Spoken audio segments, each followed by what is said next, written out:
नमस्कार, स्वागत आहे आपल्या फिल्म ॲड चॅनलवरती. तर महिलांसाठी राज्यामध्ये विविध योजना या राबवल्या जात असतात. परंतु अशा भरपूर योजना आहेत ज्या महिलांपर्यंत अजूनपर्यंत पोहोचलेल्या नाही आहे. फक्त लाडकी बहीण ही अशी एक योजना आहे जी बहुचर्चित झाली आहे, त्यामुळे ती पसरली आहे. पण बहुतांश अशा योजना आहे ज्यांचा लाभ अजूनपर्यंत महिलांना मिळाला नाही आहे. त्याचे कारण म्हणजे त्यांना त्या योजना माहितीच नाही आहे. तर अशा 10 योजना आज आपण या व्हिडिओमध्ये घेणार आहोत, ज्यामार्फत महिलांना अत्यंत लाभ मिळतो आणि त्या त्यांच्या सोयीसाठी असतात. तर कोणत्या योजना आहे चला आपण बघूया. तत्पूर्वी चॅनलवरती नवीन असाल तर नक्की चॅनल सबस्क्राईब करून ठेवा. तुम्हाला अशीच नवीन नवीन माहितीही भेटत राहणार. चला आपण व्हिडिओला सुरुवात करूया. आज महिला अनेक क्षेत्रात प्रगती करत आहेत. अगदी कृषी क्षेत्रापासून अंतराळ क्षेत्रापर्यंत महिला आपल्या कर्तृत्व सिद्ध करत आहेत. पण दुसरीकडे ग्रामीण भागात आणि निम शहरी भागातील महिलांना रोज अनेक समस्यांचा सामना करावा लागतोय. अशा परिस्थितीत महिलांचं सक्षमीकरण करण्यासाठी आणि त्यांचे सबलीकरण राज्य सरकारमार्फत अनेक योजना राबवल्या जात आहेत. मुलींच्या जन्मापासून ते शिक्षण आणि विवाहानंतरही अनेक योजनांचा लाभ घेता येतो. दरवर्षी 8 मार्च रोजी जागतिक महिला दिन साजरा केला जातो. या निमित्त आपण केंद्र शासन आणि महाराष्ट्र सरकारच्या वतीने खास महिलांसाठी राबवण्यात येणाऱ्या योजनांविषयी जाणून घेणार आहोत. तर पहिली योजना आहे माझी कन्या भाग्यश्री योजना. महाराष्ट्र शासनाने एप्रिल 2016 पासून माझी कन्या भाग्यश्री योजना सुरू केली आहे. मुलांचा जन्मदर वाढवण्यासाठी आणि सुधारण्यासाठी ही योजना सुरू करण्यात आली. या योजनेच्या माध्यमातून मुलींच्या जन्मानंतर 1 वर्षाच्या आत जर पालकांनी नसबंदी केली किंवा दुसरी मुलगी जन्मल्यापासून 6 महिन्याच्या आत त्यांनी नसबंदी केल्यास त्यांना 50,000 रुपयाची रक्कम शासनाकडून मुलीच्या नावावर बँक खात्यात जमा करण्यात येते. या योजनेचा लाभ घेण्यासाठी महाराष्ट्राचे कायमस्वरूपी असणे आवश्यक आहे. माझी कन्या भाग्यश्री योजनेअंतर्गत मिळालेले पैसे मुलींच्या शिक्षणासाठी वापरता येतील. तर माझी कन्या भाग्यश्री योजना या योजनेबद्दल जर तुम्हाला सविस्तर व्हिडिओ पाहिजे असेल, त्याचा अर्ज कसा करायचा, नेमकं याला लाभ कोण घेऊ शकतो याबद्दल जर व्हिडिओ पाहिजे असेल तर त्याचा सुद्धा आपण व्हिडिओ बनवणार आहोत. तर चला दुसरी योजना बघूया. दुसरी योजना आहे लेक लाडकी योजना. महाराष्ट्र शासनाकडून राज्यातील मुलींच्या सक्षमीकरणासाठी चालवण्यात येणारी आणखी एक योजना म्हणजे लेक लाडकी योजना. या योजनेच्या माध्यमातून मुलींच्या शिक्षणासाठी आणि मृत्यूदर कमी करण्यासाठी त्यांना आत्मनिर्भर प्रबळ बनवण्यासाठी ही योजना सुरू करण्यात आली. या योजनेचा लाभ घेण्यासाठी मुलींच्या कुटुंबाचे रेशन कार्ड पिवळे आणि केशरी असावे. फक्त दुर्बल वंचित घटकातील लाभार्थी मुलींनाच या योजनेचा लाभ घेता येतो. या योजनेच्या माध्यमातून राज्यातील पात्र मुलींना 18 वर्षाच्या होईपर्यंत शिक्षणासाठी 75,000 रुपयापर्यंत आर्थिक मदत केली जाते. तर ज्या योजनेनुसार ज्या मुली असतात त्यांना 18 वर्षापर्यंत 75,000 रुपयापर्यंत इतकी मदत केली जाते आणि उर्वरित जो निधी आहे तो 18 वर्ष झाल्यानंतर त्यांना तो त्यांच्या खात्यामध्ये मिळतो. त्यानंतर पुढची योजना आहे महिला उद्योगिनी योजना. महिलांना समाजात मान सन्मान मिळावा आणि विविध उद्योग व्यवसायाच्या माध्यमातून त्या सक्षम व्हाव्यात यासाठी राज्य शासनाने केवळ महिलांसाठी ही योजना सुरू केली आहे. या योजनेच्या माध्यमातून लघु व्यावसायिक क्षेत्रातील व्यावसायिक, किरकोळ विक्रेते, उत्पादक किंवा स्वयंरोजगार करू इच्छिणाऱ्या महिलांना व्यवसाय उभा करण्यासाठी जास्तीत जास्त लाखांपर्यंत कर्ज दिले जाते. या कर्ज परतफेडीसाठी 7 वर्षांची मुदत ही दिली जाते. पण यासाठी अर्जदार महिलांच्या कुटुंबातील वार्षिक उत्पन्न हे 1.5 लाखापेक्षा जास्त नसावे.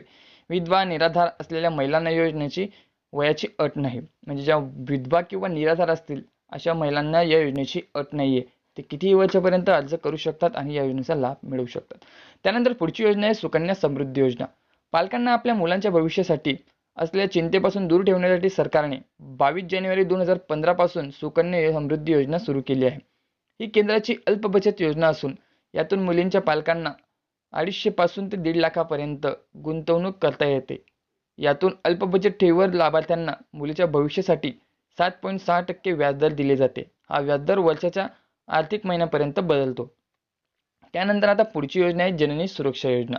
देशातील गरीब कुटुंबातील गर्भवती महिलांना आर्थिक मदत देण्यासाठी पंतप्रधान मोदींनी जननी सुरक्षा योजना सुरू केली. या योजनेच्या माध्यमातून दारिद्र्य रेषेखालील गरोदर महिलांना शासनाकडून 1400 रुपये आर्थिक मदत दिली जाते. याशिवाय गर्भवती महिलांना मदत करणाऱ्या आशा सेविकाकडून प्रसूती प्रोत्साहनापुढे 300 रुपये आणि प्रसूतीनंतर सेवा प्रदान करण्यासाठी 300 रुपये इतकी रक्कम देण्यात येते. आता पुढची योजना आहे प्रधानमंत्री मातृवंदना योजना 2.0. तर केंद्र सरकारकडून राबवण्यात येणाऱ्या प्रधानमंत्री मातृवंदना योजना 2.0 अंतर्गत गरोदर महिला आणि स्तनदा 5,000 रुपयांची आर्थिक मदत ही केली जाते.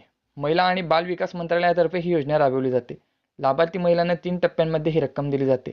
तर उर्वरित 1,000 रुपये जननी सुरक्षा योजनेच्या माध्यमातून प्रसूतीनंतर महिलांना दिले जाते. म्हणजेच गरोदर महिलांना 2 योजनांच्या माध्यमातून 6,000 रुपये मिळतात.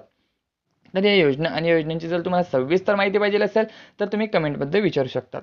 तर पुढची योजना आहे महाराष्ट्र विधवा पेन्शन योजना. एखाद्या महिलेच्या पतीचे आकस्मिक निधन झाले किंवा अन्य काही कारणाने मृत्यू झाला महिलांना समाजात एकटं वावरताना खूप अडचणींचा सामना करावा लागतो. ही गोष्ट लक्षात घेऊन शासनाने महिलांना आर्थिकदृष्ट्या सक्षम बनवण्यासाठी आणि स्वबळावर आयुष्य जगण्यासाठी योजना सुरू करण्यात आली. राज्य शासनाच्या महिला कल्याण विभागाकडून राबवल्या जाणाऱ्या या योजनेच्या माध्यमातून लाभार्थी विधवा महिलांना दरमहा 1,000 रुपये पेन्शन हे देण्यात येते. त्यानंतर पुढची योजना आहे महिला समृद्धी कर्ज योजना. महाराष्ट्र शासनाकडून फक्त महिलांसाठी राबवण्यात येणारी ही व्यावसायिक कर्ज योजना आहे. व्यावसायिक महिलांना प्रोत्साहित करण्यासाठी आणि त्यांच्या व्यवसायाला चालना देण्यासाठी महिला समृद्धी कर्ज योजना सुरू करण्यात आली. सामाजिक न्याय व विशेष सहाय्य विभागाकडून राबवण्यात येणाऱ्या या योजनेच्या माध्यमातून महिलांना स्वतःचा उद्योग व्यवसाय सुरू करण्यासाठी 5 लाख ते 20 लाखापर्यंत कर्ज हे उपलब्ध करून देण्यात येते.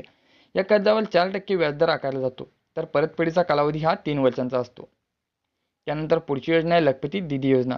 पंतप्रधान नरेंद्र मोदी यांनी 2023च्या स्वातंत्र्य दिनाच्या भाषणात लखपती दीदी योजनेची घोषणाही केली होती. या योजनेअंतर्गत देशातील खेड्यापाड्यातील 2 कोटी महिला कौशल्य विकास प्रशिक्षण दिले जाते. यात महिलांना प्लंबिंग, LED बल्ब बसवणे आणि ड्रोन चालवणे आणि दुरुस्ती करणे अशा अनेक कौशल्यांचे प्रशिक्षण दिले जाते. दरम्यान ही योजना प्रत्येक राज्यातील स्वयंसहायता गटामार्फत चालवली जाते. प्रत्येक भारतीय महिला या योजनेचा लाभ घेऊ शकतात, पण लाभ घेण्यासाठी महिलांना त्यांच्या राज्यातील बचत गटामध्ये सामील व्हावे लागते. त्यानंतर आता 10वी योजना आहे कन्यादान योजना. विवाह समारंभावर होणारा फालतू खर्च टाळण्यासाठी आणि सामूहिक विवाह सोहळ्याचे आयोजन करणाऱ्या स्वयंसेवी संस्थांना प्रोत्साहन देण्यासाठी महाराष्ट्र शासनाच्या समाज कल्याण विभागाने कन्यादान योजना ही सुरू केली आहे. कन्यादान योजनेद्वारे अनुसूचित जाती, बहिष्कृत जाती, भटक्या जमाती, विशेष मागास प्रवर्ग आणि इतर मागासवर्गीय कुटुंबातील सामूहिक विवाह सोहळ्यामध्ये सहभागी होऊन विवाह करणाऱ्या जोडप्यांना पालकांना 20,000 रुपयांची आर्थिक मदत ही दिली जाते. तर आपण या 10 योजनांची शॉर्टमध्ये माहिती घेतली होती. जर तुम्हाला याची सविस्तर माहिती पाहिजे असेल तर तुम्ही ते सांगू शकता. म्हणजे आपण पुढचा व्हिडिओ यांच्या सविस्तर माहितीवरती घेऊन येणार आहे, की आता तुम्ही लाभ कशा प्रकारे घेऊ शकतात किंवा ऑनलाईन कुठे भरायचा किंवा ऑफलाईन कुठे भरायचा याची सविस्तर माहिती सुद्धा आपण सांगणार आहोत. तत्पूर्वी चॅनलला सबस्क्राईब केलं नसेल तर नक्की चॅनलला सबस्क्राईब करून ठेवा.